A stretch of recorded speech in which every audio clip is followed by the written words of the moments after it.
সত্যি বলতে ধনী হবার কোনো শর্টকাট পদ্ধতি নেই, তবে ধনী হবার একটাই সহজ উপায় আছে, আর সেটা হলো আপনি যত টাকা রোজগার করেন তার থেকে কম আপনাকে খরচ করতে হবে, আর যতটা সম্ভব হয় ততটা সেভ করতে হবে। কিন্তু মানুষের মনে হয় ধনী হওয়ার জন্য অনেক বেশি টাকা সেভ করা প্রয়োজন। অল্প টাকা সেভ করে কিছুই লাভ হবে না, আর এই কারণেই কিছু মানুষ সেভিংস করতে চায় না। কিন্তু সত্যটা হলো অল্প হোক বা বেশি, আপনার কাছে যতটা টাকা আছে ততটাই সেভ করা উচিত। আপনার কাছে যদি 500 টাকা থাকে তাহলে আপনি 500 টাকা সেভ করুন, আপনাকে 5000 টাকা সেভ করার কোনো প্রয়োজন নেই, কারণ আপনি ওই 500 টাকাকে ধীরে ধীরে বাড়িয়ে তুলতে পারেন। আর এখানে প্রশ্ন আসছে, আপনি যে টাকা সেভ করছেন সেটা আপনি কোথায় ইনভেস্ট করবেন?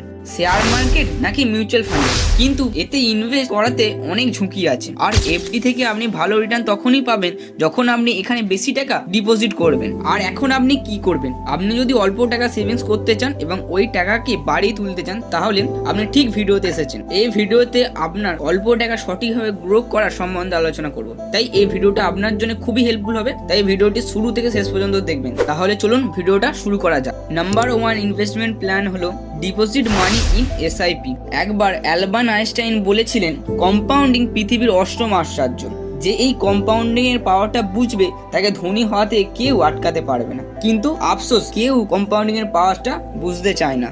আর যদি আপনার অবস্থা এমন হয় যে আপনি আজ পর্যন্ত 1 টাকাও সেভ করেননি আর আপনি ভাবছেন যে আপনি একদিন ধনী হয়ে যাবেন, তাহলে আপনাকে এসআইপিতে টাকা ইনভেস্ট করতে হবে। এসআইপির অর্থ হলো সিস্টেমেটিক ইনভেস্টমেন্ট প্ল্যান। এসআইপির সাহায্যে আপনি মিউচুয়াল ফান্ডে আপনার টাকা ইনভেস্ট করতে পারেন। এমনটা নয় যে আপনাকে 10,000 থেকে 15,000 টাকা ইনভেস্ট করতে হবে, আপনি কেবলমাত্র 500 টাকা দিয়ে আপনার এসআইপি শুরু করতে পারেন। আপনি এসআইপি দু রকম ভাবে করতে পারেন, এক লং টার্ম এসআইপি, দুই শর্ট টার্ম এসআইপি। আপনি যদি লং টার্ম এসআইপি অর্থাৎ 10 থেকে 15 বছরের জন্য এসআইপি করতে চান তাহলে আপনি লং টার্ম এসআইপি করতে পারেন, আর যদি 2 থেকে 3 বছরের জন্য টাকা সেভ করতে চান তাহলে শর্ট টার্ম এসআইপি করতে পারেন। তবে শর্ট টার্ম এসআইপিতে লস হওয়ার সম্ভাবনা বেশি থাকে।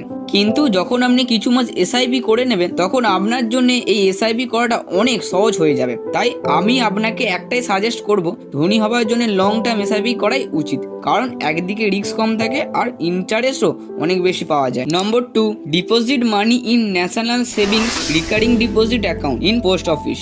পোস্ট অফিসে টাকা জমা করা ব্যাংকে টাকা জমা করার থেকে অনেক ভালো, কারণ ব্যাংক আপনাকে 3% থেকে 4% ইন্টারেস্ট দেয়। অন্যদিকে আপনি পোস্ট অফিসে আরডিতে আপনার টাকা জমা করলে 6.7% ইন্টারেস্ট পাবেন। পোস্ট অফিসে না কেবল ইন্টারেস্ট বেশি পাবেন, বরং এখানে আপনি 100 টাকা দিয়েও অ্যাকাউন্ট খুলতে পারেন। যেহেতু 100 টাকা একটা বড় অ্যামাউন্ট নয়, তাই এখানে প্রতি মাসে টাকা সেভ করতে আপনার উপর কোনো প্রেশার পড়বে না। প্রতি মাসে যতটা সম্ভব ততটা টাকা সেভ করতে পারবেন। নম্বর 3, ডিপোজিট মানি ইন পিপিএফ। আপনি আপনার টাকা পিপিএফ এ সেভিংস করতে পারেন। পিপিএফ এ 1 বছরে আপনি 1.5 লাখ টাকা জমা করতে পারেন। আপনি যে টাকা জমা করবেন তার উপর 7.1% ইন্টারেস্ট পাবেন। আর সব থেকে ভালো ব্যাপার হলো পিপিএফ এর মধ্যে যে অ্যামাউন্ট জমা করবেন আপনাকে তার উপর কোনো সরকারকে ট্যাক্স দিতে হবে না। যত বেশি সময়ের জন্য পিপিএফ এ টাকা জমা করবেন আপনি রিটার্নও তত বেশি পাবেন। পিপিএফ এ অল্প অল্প করে যত বেশি সময়ের জন্য টাকা ইনভেস্ট করবেন তাতে তত বেশি রিটার্ন পাবেন। আজ ভিডিওতে এতটুকুই। ভিডিওটা যদি ভালো লাগে তাহলে ভিডিওতে লাইক করবেন এবং চ্যানেলটি সাবস্ক্রাইব করবেন।